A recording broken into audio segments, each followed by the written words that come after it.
Harry, it ain't gonna happen. Dream on, baby.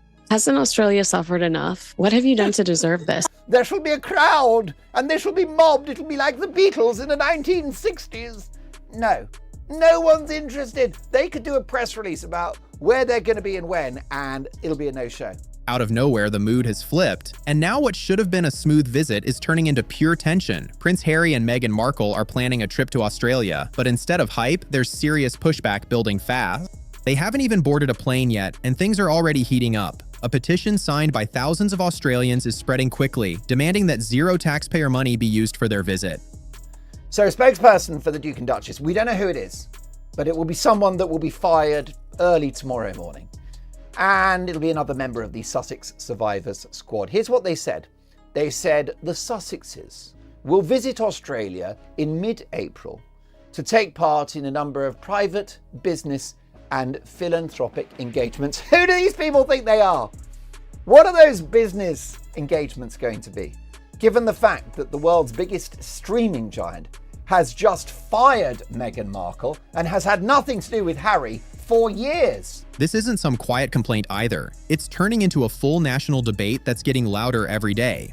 A lot of people are asking one direct question. Why should public money go toward two people who no longer represent the crown? And here's what makes it hit harder. Australia used to be one of their strongest support bases. Back in 2018, the energy was completely different. Harry and Meghan arrived for their first royal tour as a married couple, and the welcome was massive. Streets across Sydney and Melbourne were packed, with crowds waiting for hours just to see them in person. Meghan's relaxed vibe and confident presence connected instantly, especially in a country that respects people who stay real. By up-and-coming reporters, people just starting out, people you don't know of. Jackie O! Jackie O, how does she qualify? The whole thing is such a farce.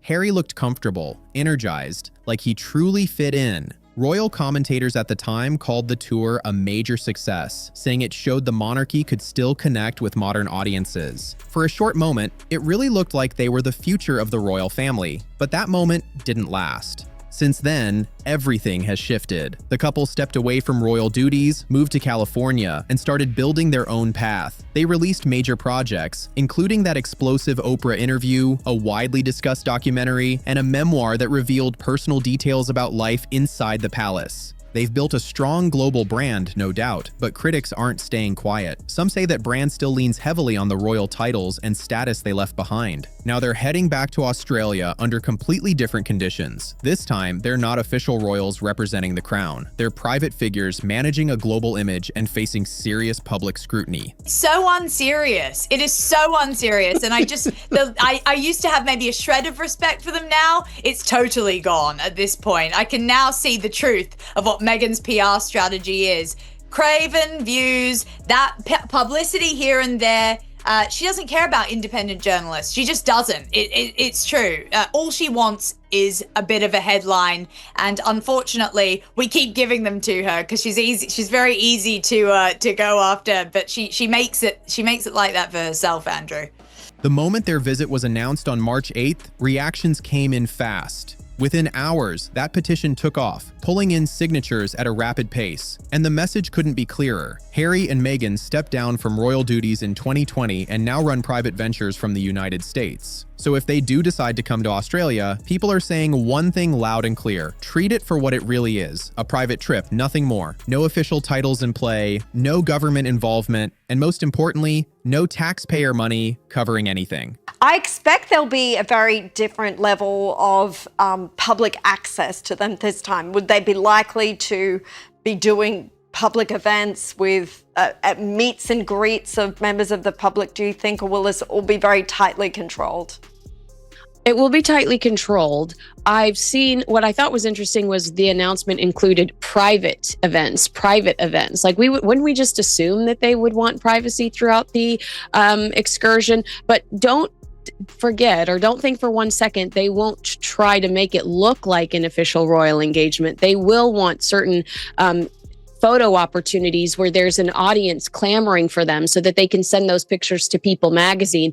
But for the most part, I do think that it will be mostly private events and commercial ventures that they're pursuing more so than charity opportunities. For a lot of Australians, the rules aren't what they used to be, and that old sense of royal privilege, many feel like it's fading fast. The demand coming from the petition is direct and unapologetic. If Harry and Meghan want to visit, fine, but it has to be on strictly private terms. No special treatment, no formal welcome, and absolutely no public funds being spent on them. The wording of the petition isn't soft either. It's sharp on purpose. Especially at a time when people across Australia are dealing with rising living costs, the message hits harder. Public money should be handled carefully, and that means no government coordination, no taxpayer-funded security, and none of the official perks usually given to working royals. And the Mark Dolan show has been told by a very well-placed royal source that we trust implicitly that this trip is one that Harry hopes will put him and Meghan back on the royal map.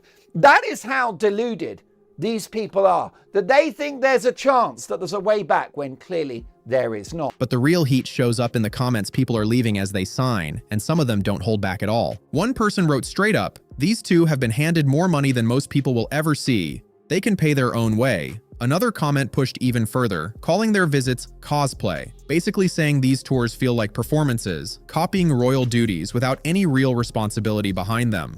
That word cosplay lands heavy because it points to something deeper. For many critics, the line between a real royal tour and a celebrity-style appearance isn't blurry anymore. It's clear as day. And once people start seeing it that way, it's hard to undo that perception. But the situation gets even more layered. Royal commentator Tom Sykes, writing in his Substack newsletter, The Royalist, points out that this backlash isn't coming from just one side. It's building from both monarchists and Republicans, two groups that almost never agree on anything, and that might be the biggest signal of all that something has seriously shifted.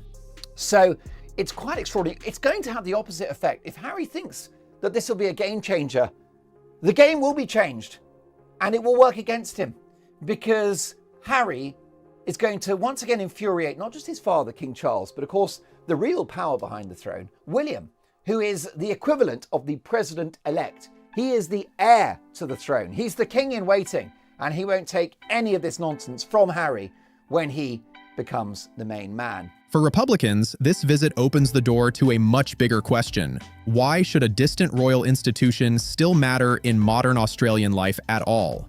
Now, the message coming out of Australia isn't subtle, it's direct and hitting hard. If Harry and Meghan show up, people are saying treat it exactly how it looks. A private visit, nothing more. No official roles, no government backing, and definitely no taxpayer money involved. For many Australians, the expectations have changed, and that old royal privilege doesn't carry the same weight anymore. It's losing its grip fast. The petition lays it out in a no-nonsense way. If they want to come, that's their choice, but it has to stay strictly private. No VIP treatment, no official ceremonies, and not a single dollar from the public going toward their stay. So Harry wants to be right at the heart of the royal family again because he wants the fame, he wants the status, he wants the privilege, and he wants the money. And the tone of that petition? It's sharp for a reason. With living costs climbing and everyday people feeling the pressure, there's growing frustration about where money is going. The idea is simple. Public funds should be protected, which means no state coordination, no publicly funded security, and none of the benefits usually given to active royals. But things really get intense when you look at what people are saying as they sign. The comments are raw, and some don't hold back at all. One person said it straight. These two have been handed more money than most people will ever see. They can pay their own way. Another took it even further, calling their visits cosplay, suggesting these appearances feel more like a show than anything official. Harry sees this trip as a potential game changer in his relationship with the family, and our source goes on to say, Harry wants to turn heads, wow everyone, and show the royals what they're missing. Yikes! What is going on? Is Harry back on the mind-altering substances? We know from reading the book Spare that he was baked for a decade. Well, people will say wow, right? So he wants to turn heads and wow everyone. People will say wow when he goes to Australia. They'll say, wow, this couple are so embarrassing. Wow, this couple are deluded. Wow, this couple are living on another planet. That word sticks because it cuts right to the core of the criticism. For a lot of people, the difference between a real royal tour and a celebrity-style visit isn't confusing anymore. It's obvious. And once that idea settles in, it's not easy to shake. What makes this even more interesting is where the backlash is coming from. Royal commentator Tom Sykes, writing in his Substack newsletter, The Royalist, points out that it's not just one side speaking up. The pushback is growing from both monarchists and Republicans, groups that usually don't see eye to eye. And that kind of rare agreement says a lot about how much the situation has shifted. For Republicans, this moment raises a bigger issue altogether. Why should a distant royal institution still play any role in modern Australian life? Yeah, and here's where things get even more intense. Harry is no longer tied down by royal rules. He moves freely, grabs headlines, and pulls global attention in a way even the future king and queen can't match. Australia isn't just another stop, it's a spotlight. Back in 2018, their tour boosted Meghan's image big time. People loved her energy, but behind closed doors, things weren't so smooth. Tension built up, jealousy rumors spread, and cracks inside the royal circle started showing.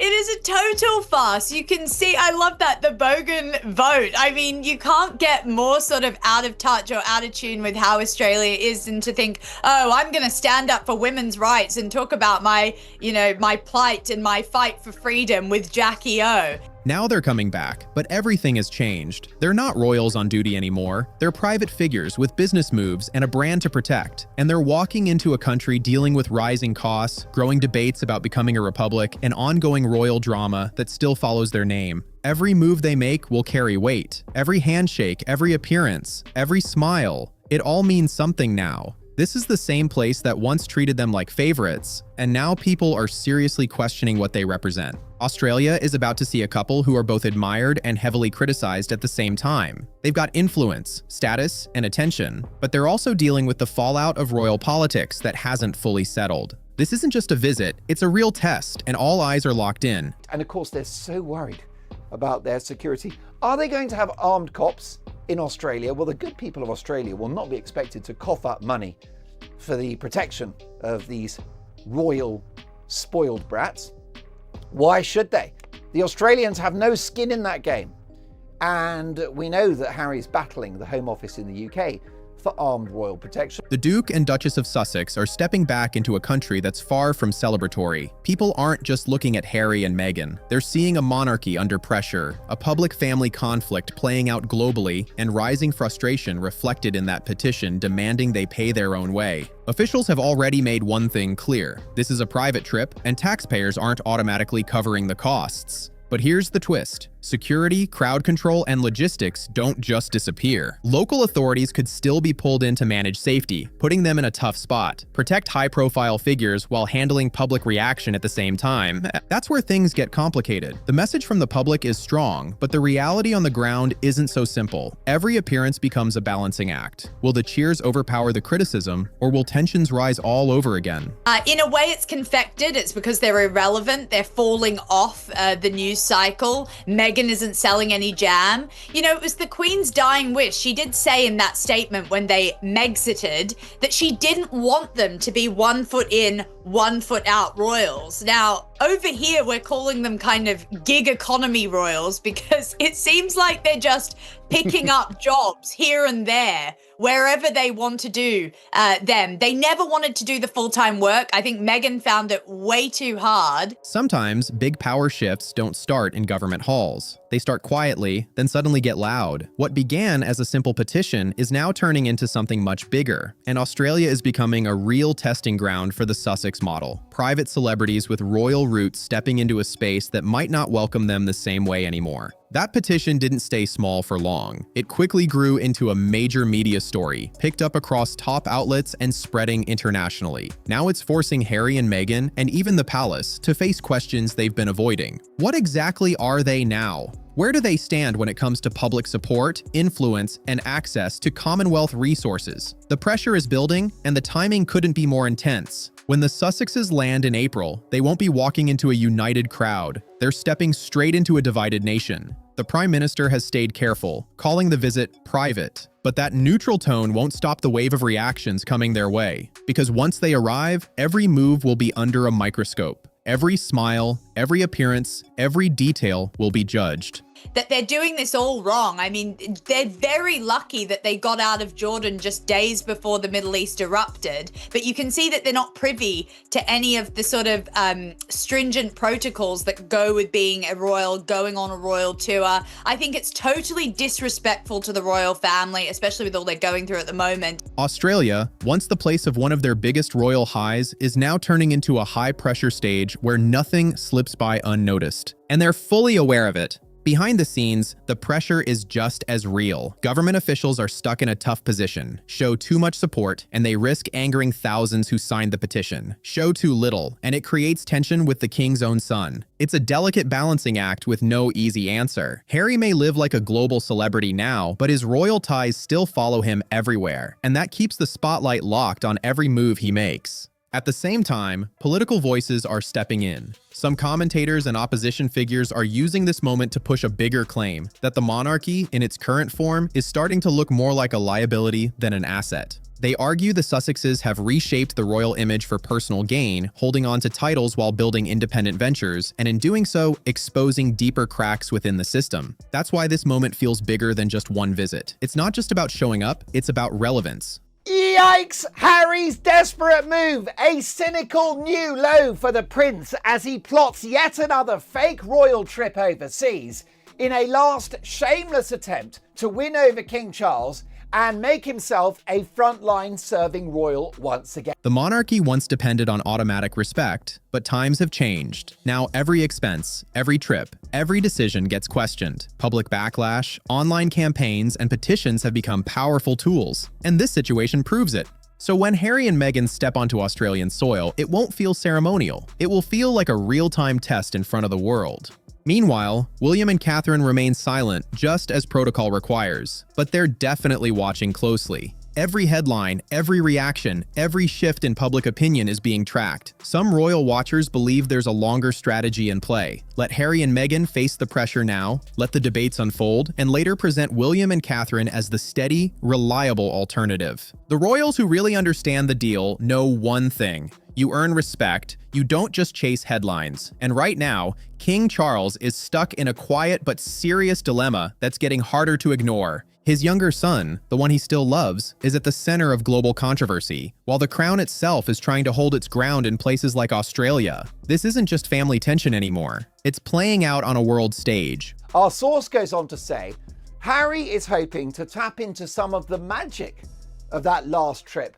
7 years ago, where he believes that he and Meghan truly shone. He thinks that his father, the king, will be impressed with this Australian trip and will reach out. Where loyalty clashes with survival, and the rulebook doesn't have answers for this kind of situation.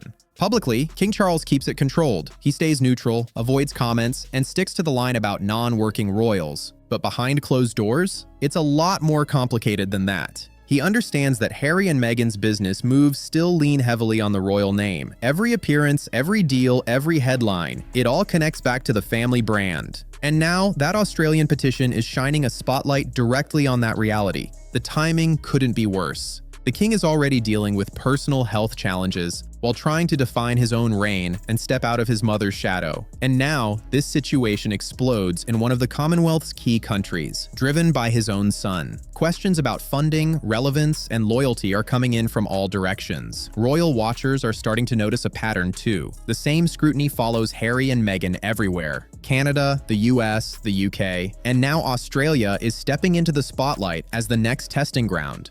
And Meghan and Harry, it's just another cheap publicity stunt for them. What's new? What's new? Honestly. If this petition actually forces Harry and Meghan to fully fund their visit, it could set a serious precedent. Other Commonwealth countries might start doing the same, and that changes the game completely. For Meghan, this hits on a personal level. That 2018 tour was supposed to prove everything, to show she belonged, that she had earned her place. Now she's coming back to heavy criticism, with some voices even labeling her a grifter, facing a country where people are openly questioning her position. Harry isn't escaping the pressure either. This isn't just noise, it's a full-scale reality check. Australia was supposed to be a success story, a place where he believed Meghan would be embraced not just by the public, but by the institution itself. He's talked many times about how powerful that tour felt, how it was meant to shift everything and lock in their place in royal history. Coming back now, only to face doubt, criticism, and questions about why they're even there, that hits hard. But at the same time, this situation didn't come out of nowhere. Every move since that peak moment, the memoir, the explosive interviews, the Netflix series, all the revelations, has slowly worn down public support. Sources told Page Six the return on investment simply wasn't there. The show was a significant disappointment to the streamer, and with the product line being an extension of With Love Meghan, it makes absolutely no sense to maintain this working relationship. Step by step, the narrative changed. Now, their post-royal path depends on attention, on public interest, on staying relevant, but that same spotlight can just as quickly turn critical instead of supportive. Big deals, big money, and big expectations. All of it hangs on one thing: public perception. Netflix, Spotify, speaking gigs, and even their work through the Archewell Foundation. She and Harry have been a massive disappointment for Netflix. Yeah, I feel like we had this on our 2026 bingo card, didn't we? It all depends on how people see them. And once that perception turns negative, everything starts to shake. Sponsors get cautious, partners start rethinking, and that polished Sussex image begins to show cracks. That's why this Australian petition isn't just politics or security talk, it's something bigger. It's a real test of the brand they've built around fame, influence, and controversy. If they push through this, stay in control of the narrative, and still manage to generate positive attention despite the backlash, it sends a strong message. It shows they can handle pressure and keep their appeal even when things get messy. But if it goes the other way, the fallout could stick for a long time. Negative headlines, visible public frustration, and that petition dominating every conversation, it all adds up fast. Meanwhile, the palace is watching closely, even if they don't say a word. What they want is simple, but tricky. A visit that goes smoothly, gets just enough positive coverage to avoid embarrassment, but not so much that it overshadows King Charles, William, or Catherine. Because if Harry and Meghan steal too much attention, the comparisons start immediately. Freedom versus duty, Sussex versus Wales, and that's exactly what the palace wants to avoid. The safest outcome for them? Something average, something forgettable. But with this petition gaining so much attention, that kind of quiet outcome just isn't realistic anymore. Every step Harry and Meghan take in Australia will be followed closely. Every appearance analyzed, every headline shaped by the tension surrounding them. I know. I mean, the couple's I'm thinking thoughts and prayers. The couple's popularity in Australia in 2018 was the catalyst for Harry and Meghan making demands as working members of the royal family. I don't know if you know that. In trying to step out of William and Catherine's shadow, Meghan started comparing herself to Princess Diana and tried to use this trip as leverage with the late Queen. As of late 2025, Harry and Meghan's popularity in Australia is at an all-time low. In many ways, the narrative is already locked in. They've become the center of the storm, the main talking point, the test case everyone is watching. Whether the visit turns into a small win or a major controversy, one thing is clear: the petition has already made its mark. As mid-April gets closer, the pressure keeps building. Will crowds show support, or will protests take over? Will the tension cool down or explode even more? Can Harry and Meghan still connect with the Australian public despite everything being said? Or will they find themselves constantly on the defensive, dealing with criticism at every step? The impact of this won't stop with one visit. It could shape how they're viewed across the Commonwealth, and even influence how the monarchy itself is seen moving forward. Because moments like this don't always start with big speeches or official announcements. Sometimes it starts small, a single petition that grows louder and louder until it forces a country to take a hard look at what it really thinks about the crown, the royal family, and one of its most talked about couples. That moment is getting closer, and people everywhere are paying attention. If you want to keep up with how this unfolds, hit subscribe and stay locked in, because this story is far from over.